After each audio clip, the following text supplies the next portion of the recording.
We are learning more about a man who was murdered in a Spokane apartment on Sunday and why it may be hard to track down the killer. The Spokane Medical Examiner's Office says 33-year-old Damian Stewart was strangled to death, then beaten and stabbed. KXLY4's Jeff Humphrey working for you tonight with a look at why it appears Stewart knew his killers. Jeff?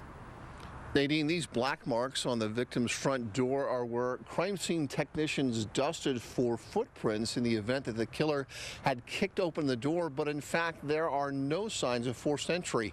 And friends say they are not surprised because Mr. Stewart didn't hesitate to welcome in near strangers, something that made him almost generous to a fault.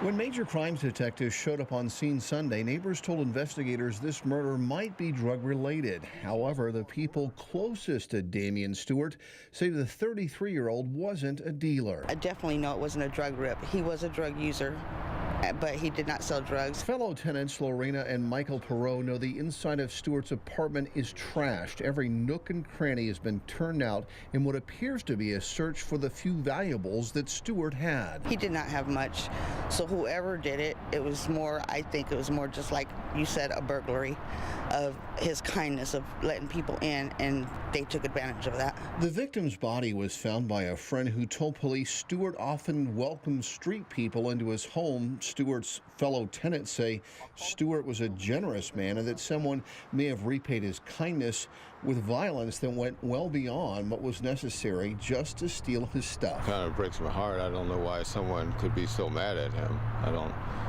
I have no idea why someone would do that to him.